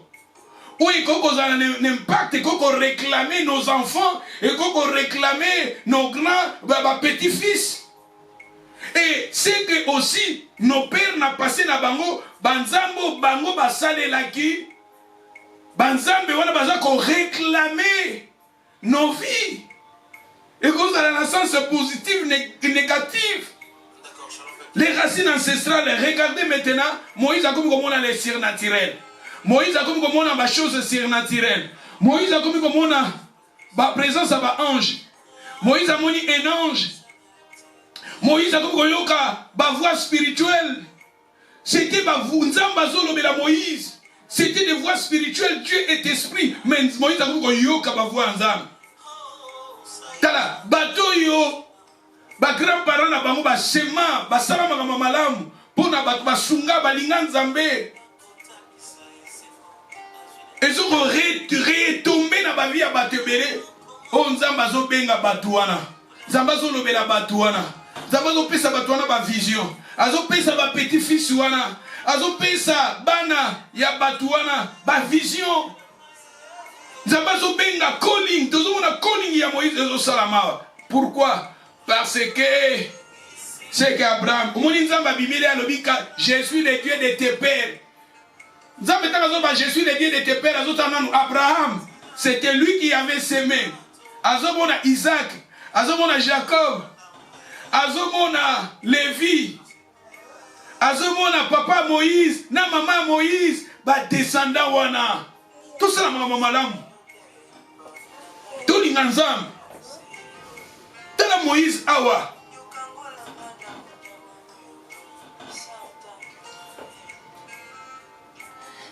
Yokana verset 32. Je suis le Dieu de tes pères, le Dieu d'Abraham, le Dieu d'Isaac et le Dieu de Jacob. Bomoni awa. Abraham, c'était lui qui avait donné. Quand on peut se dire, il va appeler Lévi. Na Lévi wana tozomona Lévi. Nakati ya Lévi, papa Moïse aza na kati. Nakati ya Lévi, Moïse aza na kati. Nakati ya Lévi, Aaron aza na kati.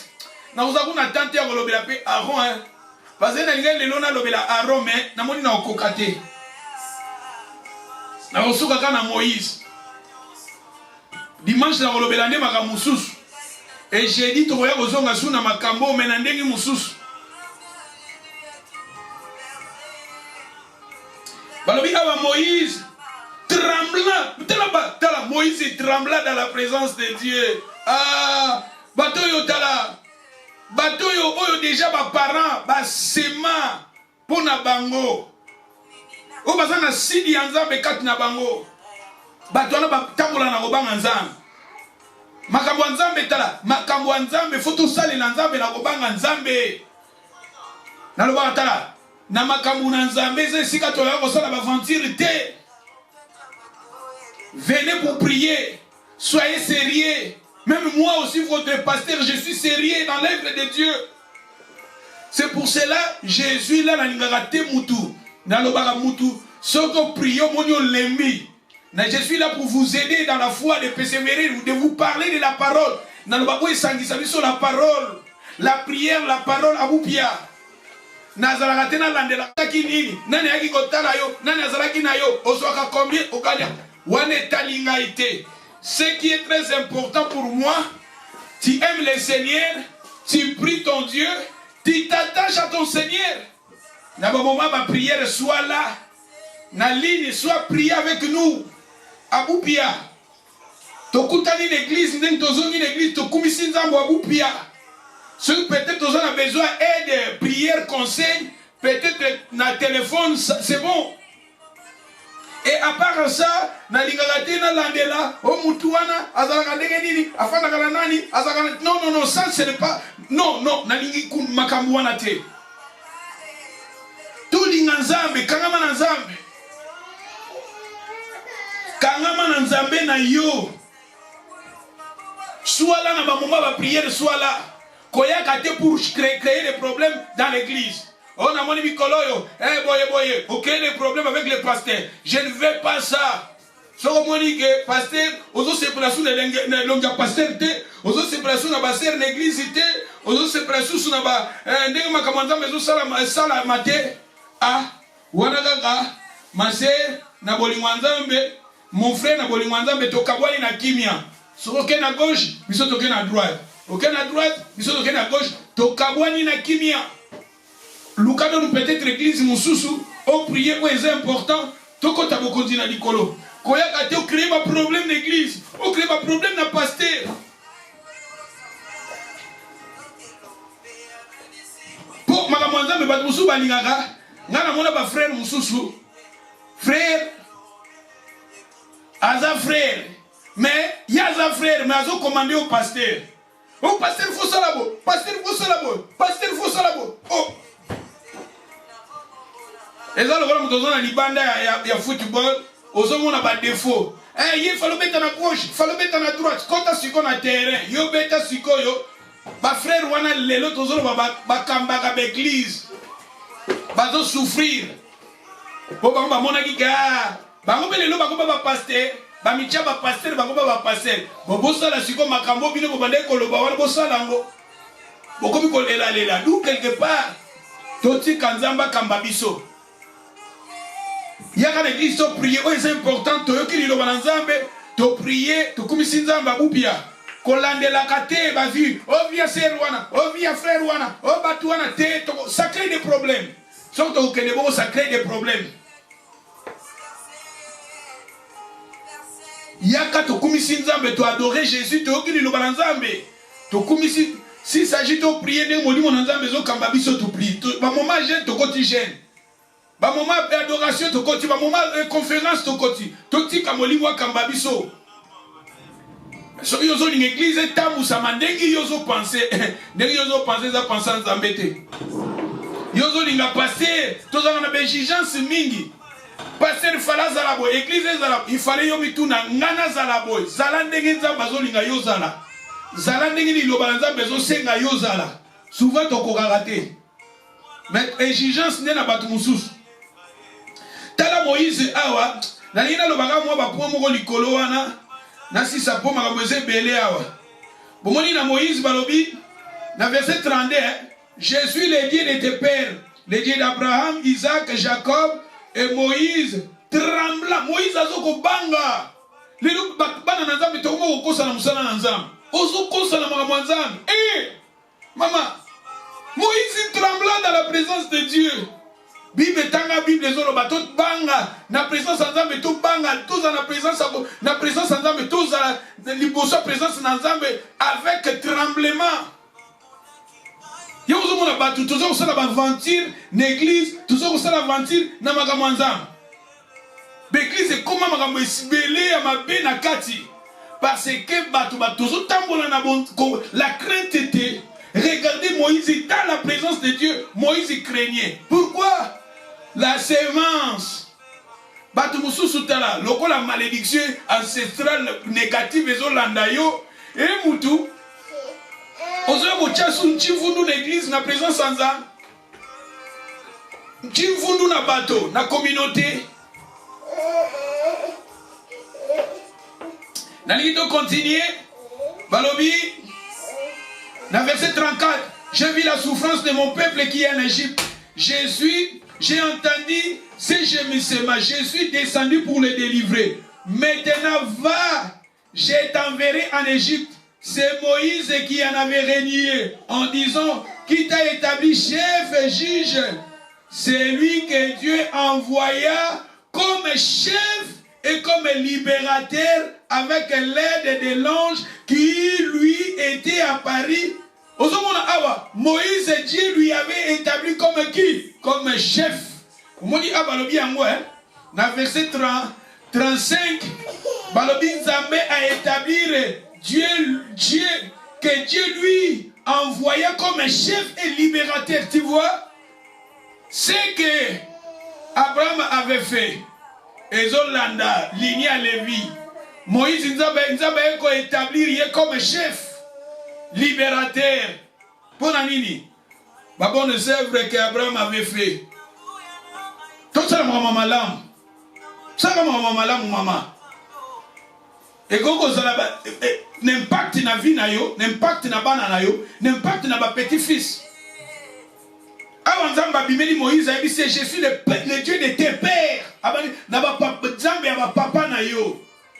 Ça dit que ma papa no basala Nzambe na bango na bimeli yo. Nali ko sala na yo, nali ko tombola yo. Oza la chef, oza la libérateur. Makamweze bele wana. Tala na verset 37. Balobi Moïse qui dit aux fils d'Israël, Dieu vous suscitera d'entre vous un frère, un prophète comme moi. Oh c'est ça, tala Moïse. Bato yo batala bazana descendant ya Lévi. Bato yo ba para basala makama malamu. Batamona na kobanga Nzambe basunga batu na ndinga malamu balinga ka Nzambe. Batu wana ba Lévi ba kobima wana. Ba Lévi baza bato bakanga makana Nzambe, l'attachement, sacerdoce. Tozomona la sacerdoce. Ezaki promis na lignée ya Lévi. Tomoni na lignée wana. Moïse abimi balobi ba établir comme chef et comme libérateur. Batu wana na ba descendant wana. Ba racine ancestrale na sens positif ils ont réclamé bango pe pambola bango.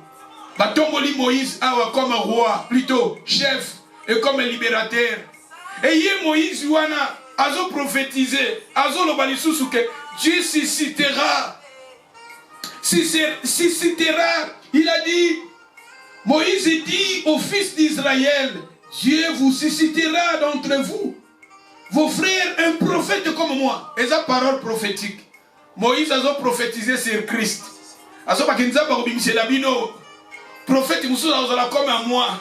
Azala lokolanga. Moïse a parlé prophétiquement. Talaba bazana descendant. Bazana descendant.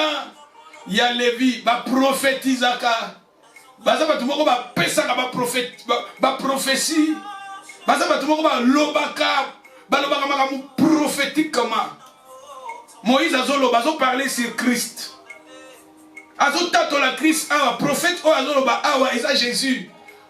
Azoba Jésus akoya ko prophète lokolanga, yepa ko libérateur. Parler de Christ. Parler de Christ, prophétiser, parler de Christ. Bazotato la Christ, batona batato la Jésus, balobela Jésus. Yamoni naligi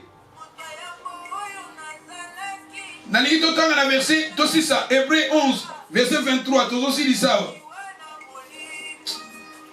Na suite temps ya kolobela Aaron, parce que Aaron pas bimi na descendant wana bana ya Lévi hein. Pour nabi dimanche na kolobela o te na kolobela nde maka mususu. Peut-être chérie que yaso na ozanata na kolobela nde balobi na Hébreu 11 verset 23. Balobi c'est par la foi que Moïse à sa naissance fut caché pendant 3 mois par ses parents. Pendant 3 mois par ses parents. Parce que l'enfant était beau. L'enfant était beau. Quand on a l'accepté son passage, il va dire que Nzamba s'appelle qui na Moïse. Il avait vu Moïse beau. Beauté dire beauté physique ou bien intérieure. Nzamba t'a la beauté intérieure. Nzamba t'a la beauté ou intérieure. Beauté intérieure, ma parents. Ma parents, quand Nzamba t'a la Moïse, c'est que Abraham avait fait. C'est que Lévi avait fait, c'est que Azota la lignée wana, Azota la ancêtre naïe. C'est par la foi. Vous me dites après Moïse a connu par la foi. Il y aura un verset 24. C'est par la foi Moïse, devenir grand, refusa d'être appelé le fils de la fille de Pharaon et m'a mieux être maltraité avec le peuple de Dieu. que d'avoir pour un temps de la réjouissance du péché. Regardez ici, Moïse aima d'être maltraité, refusa d'être appelé le fils de la fille de Pharaon. Aima mieux être maltraité avec le peuple de Dieu. Nani oalingaka akangamana ba peuple de Dieu. Yo mwana na Nzambe kuto lingaka bana na Nzambe te. O lingaka makambo Nzambe te. Mais yo sœur en Christ, frère en Christ. Makambo Nzambe komi okomi na haine moko avec makambo Nzambe. Moïse aima d'être, balobi awa Moïse. Moïse aima mieux être, balobi awa Moïse, dans verset 25.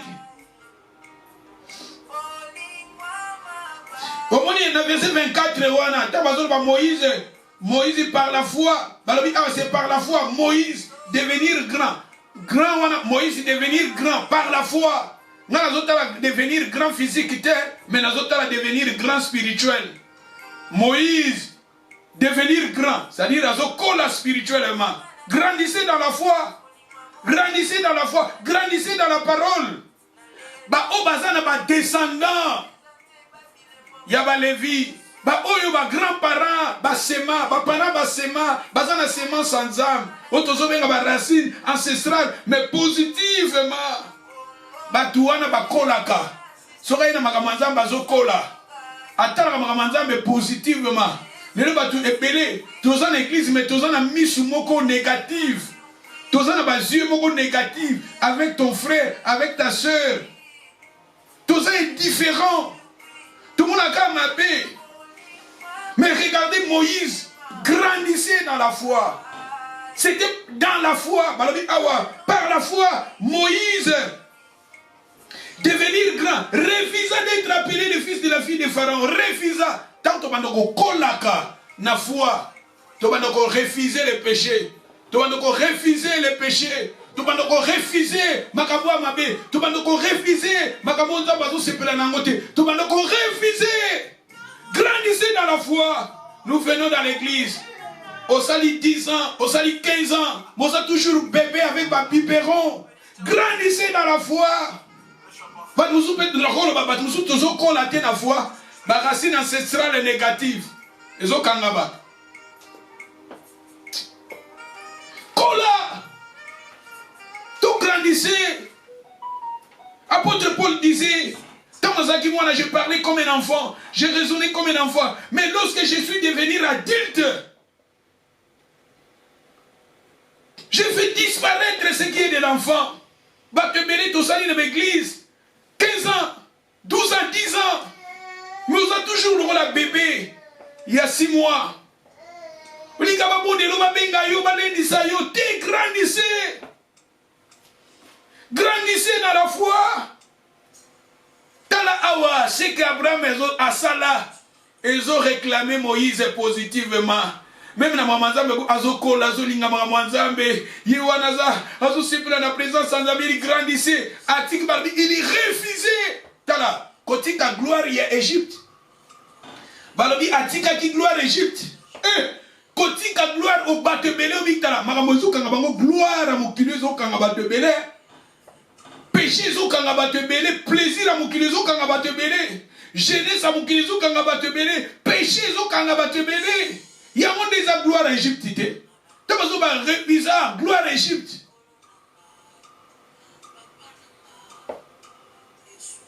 « 25. Et m'a mieux être maltraité avec le peuple de Dieu que d'avoir un temps de la réjouissance du péché. » Réjouissance du péché.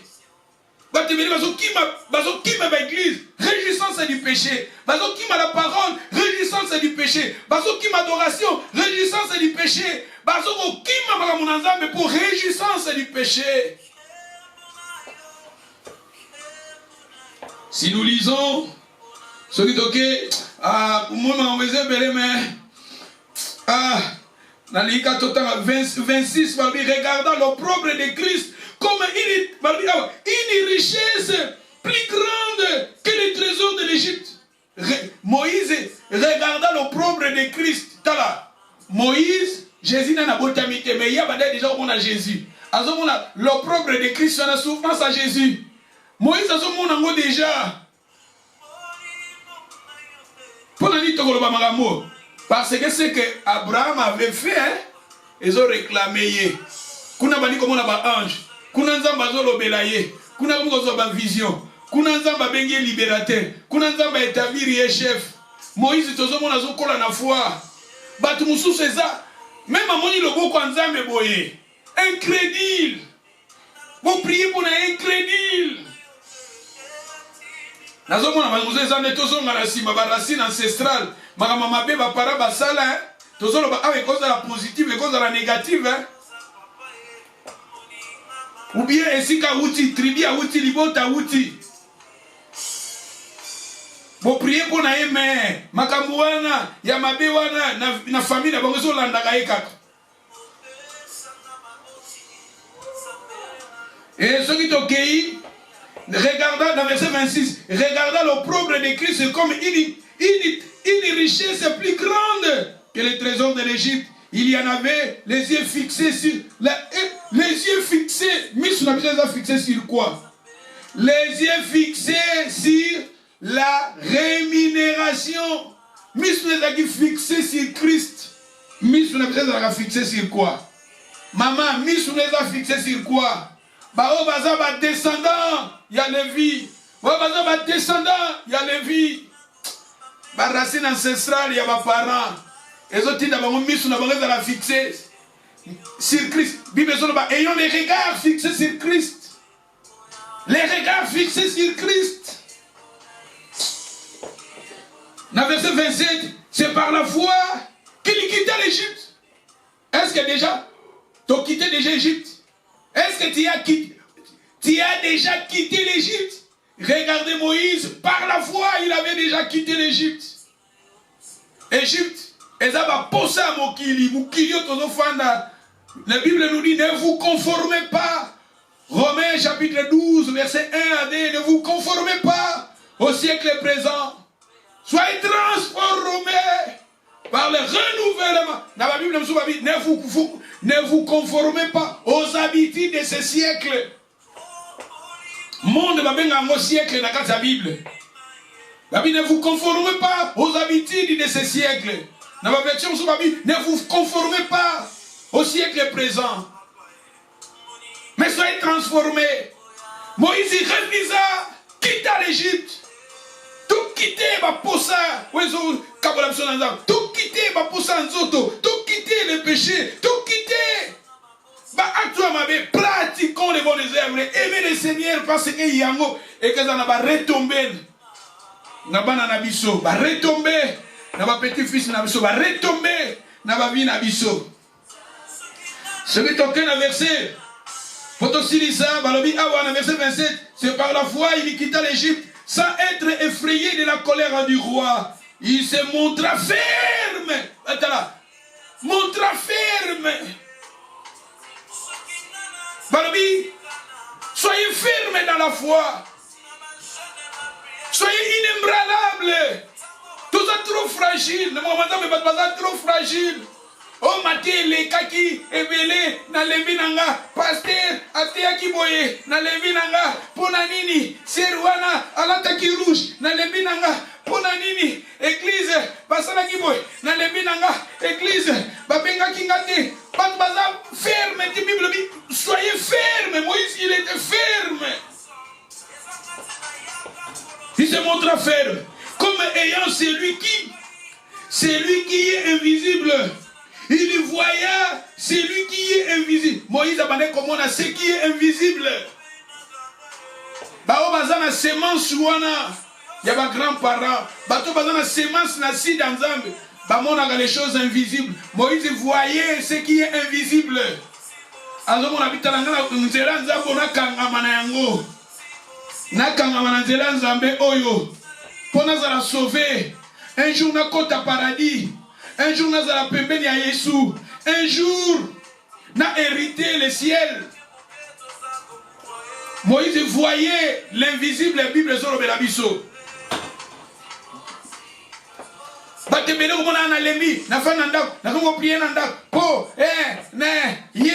alobaki ayaki kotala nga te abengai nga te église eza na bolingo te pasteur eza na bolingo te tolongwa na makambo wana tomona Christ babi vie chrétien kozala ensemble ezala na proverbe mo balobi tala soko olingi okima mbangu okende musika soko olingi okende musika kima avec bato soko olingi okende musika